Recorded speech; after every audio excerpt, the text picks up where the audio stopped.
Sebelum kita mulai tutorialnya, alangkah baiknya yang belum subscribe dulu ya guys. Assalamualaikum warahmatullahi wabarakatuh. Kembali lagi ke channel aku. Kali ini aku akan mengerjakan soal dan pembahasan kompetensi manajerial part 3. Soal yang pertama, psikologi keorganisasian adalah ilmu yang membahas tentang A. Perilaku manusia berhubungan dengan manusia lain, B. Perilaku manusia untuk memproduksi perilaku manusia dalam berorganisasi, D. Perilaku manusia dalam masyarakat, E. Perilaku manusia dengan lingkungan. Jawabannya C. Perilaku manusia dalam berorganisasi. Nomor 2. Sikap kepemimpinan dalam organisasi yang baik kecuali A. Menggebu-gebu, B. Karismatis, C. Menghargai orang lain, D. Tenang, E. Mengayomi. Jawabannya A. Menggebu-gebu. Nomor 3. Masalah paling vital dalam organisasi dan sering menjadi tantangan pimpinan adalah A. Masalah sistem dan prosedur kerja, B. Masalah teknologi yang selalu berubah, C. Masalah konsep dan perencanaan, D. Masalah manusia dan perilakunya, E. Masalah manusia dan keinginan. Jawabannya D. Nomor 4. Pada saat Anda sedang mengerjakan sebuah pekerjaan penting, tiba-tiba Anda menemukan sebuah kejanggalan pada sistem informasi yang Anda gunakan dan bisa berakibat bocornya data perusahaan ke publik. Bagaimana sikap Anda? A. Menyuruh semua rekan kerja untuk menghentikan penggunaan sistem itu. B. Saat itu juga Anda menghentikan sistem itu juga. C. Melaporkan kepada atasan apakah harus menghentikan penggunaan sistem itu. D. Menyelesaikan pekerjaan penting tersebut lebih dulu kemudian menghentikan penggunaan sistem itu. E. Menyelesaikan pekerjaan penting tersebut lebih dulu kemudian melaporkan ke atasan tentang masalah pada sistem itu. Jawabannya C. Melaporkan kepada atasan apakah harus menghentikan penggunaan sistem itu. Nomor 5. Sebuah organisasi sedang mengalami permasalahan internal seputar manajemen keuangan atau kerugian atau defisit yang cukup besar. Pendapat saya terhadap kondisi ini adalah A. Saya akan menjaga kerahasiaan permasalahan yang terjadi dan tidak ingin ikut campur masalah keuangan. B. Seharusnya pimpinan puncak dapat menindak tegas yang terlibat dalam masalah ini, tidak mempersoalkan masalah tersebut karena bukan bagian tugas saya.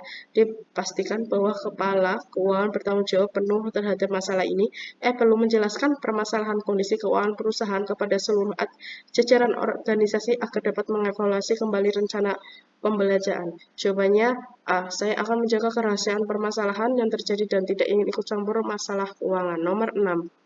Seorang staf HRD di sebuah instansi menawarkan kepada Anda bahwa Anda bisa diterima sebagai karyawan di perusahaan tersebut, namun Anda diminta sejumlah dana agar proses tersebut berjalan lancar.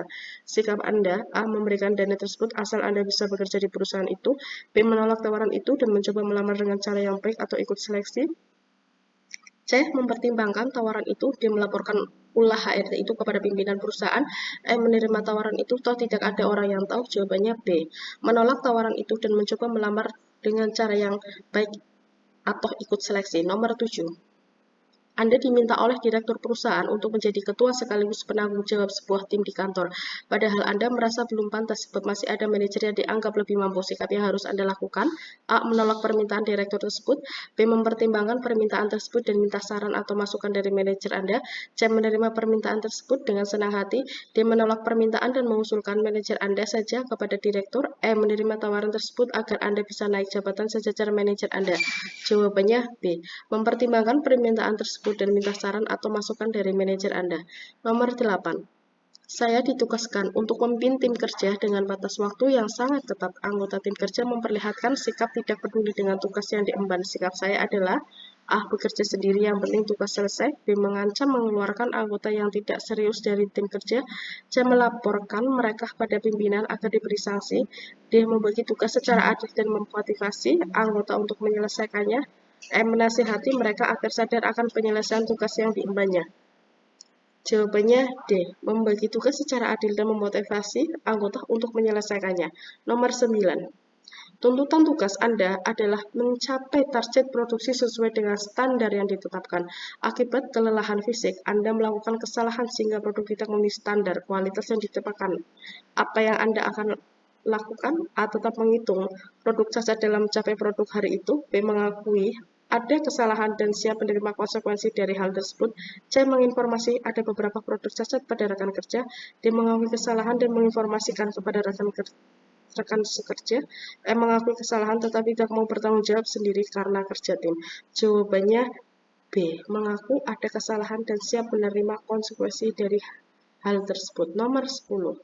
Kelompok Anda sedang mengerjakan tugas dan mengalami hambatan untuk menyelesaikannya sebagai ketua kelompok. Apa yang akan Anda lakukan? A. Memberi alternatif penyelesaian masalah kelompok.